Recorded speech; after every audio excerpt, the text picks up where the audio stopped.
d'une certaine manière. Mais je toujours parce que je n'avais pas cherché ce job réellement. Hein. C'est vraiment Francis Walvogel avec qui je faisais un voyage aux États-Unis pour la première venue de Charles Kléber aux États-Unis, hein, qui en rentrant m'invite à dîner et me dit, à l'époque on se vous voyait, est-ce que vous ne voulez pas devenir président de l'EPFL? Je me rappelle toujours, j'ai failli avaler ma fourchette en disant quoi? Moi, je n'y pensais pas. Et puis petit à petit, je me suis dit, ah, le challenge et d'autres. Et là, Charles Kléber joue un rôle central, hein, il me pousse littéralement. Je me rappelle d'une réunion juste avant Noël où j'avais été choisi, sélectionné, et j'ai dit je ne le veux pas ce job. Mais j'ai dit ce que je veux faire sera vraiment quelque chose d'important si je vais, mais ça va, il y aura de la vaisselle cassée. Donc ça vous indiquez. C'est ça. Et en fait, au moment donc j'avais proposé ma direction, le conseil des écoles la refuse une première fois, il la refuse une deuxième fois, et c'est à ce moment-là, effectivement, j'ai dit que si on ne m'accordait pas ce que j'avais proposé, je ne viendrais pas. C'est là que vraiment les choses sont devenues difficiles, le fameux 1er mars, puisque je ne suis pas venu dans mon bureau. D'accord. Et troisième séance du Conseil le 16 février, et qui m'accorde ce que j'avais. Mais c'était parce que simplement, j'avais demandé ces choses-là. Il était très clair. Hein. Lors des interviews, voilà, j'ai dit voilà ce que j'allais faire. Alors, j'étais sorti des États-Unis. Si vous dites oui, on vous propose, on vous promet, ben, on vous le donne. Sinon, ben, vous cassez le contrat.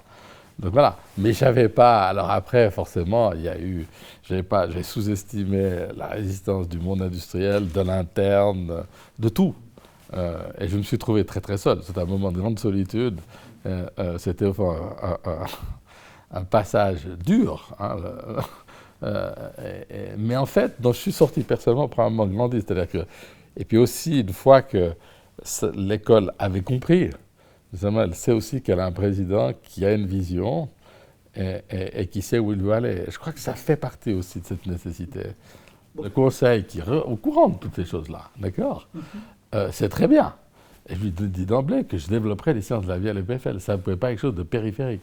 Parce que pour moi, il était évident, ce n'était pas la seule chose, mais qu'au fond, les sciences de la vie allaient bénéficier des progrès de l'ingénierie, des sciences de base, qui avaient un rapprochement, une convergence de ces sciences. On le voyait très bien aux États-Unis à l'époque, au MIT, à Stanford et autres. Mais je leur dis très clairement. Alors, de cette manière, je me sens autorisé de le faire, puisque je l'ai dit. D'accord, aux gens qui avaient participé en partie à ces négociations. D'accord. Donc là, effectivement, crise majeure avec l'Université de Lausanne en particulier, puisqu'on changeait de facto le deal. D'accord. On renégociait le deal, mais en disant très clairement, au lieu de dire nous aimerions avoir beaucoup plus d'enseignement en sciences humaines et sociales, d'accord. Pour moi, très important, on introduit de façon importante les sciences humaines et sociales qui me semblent importantes pour la GR. On n'allait pas développer une faculté de sciences humaines et sociales, mais on allait s'appuyer, d'accord, sur... Alors, au lieu de recevoir les cours de sciences de la vie ou de biologie, l'université, on demandait des cours de sciences humaines et sociales, puisque nous allions devoir donner les cours de physique et de chimie et de mathématiques aux étudiants qui en avaient besoin de l'université, puisqu'il avait été décidé de transférer physique, chimie, mathématiques. Donc oui, il y a un changement de paradigme.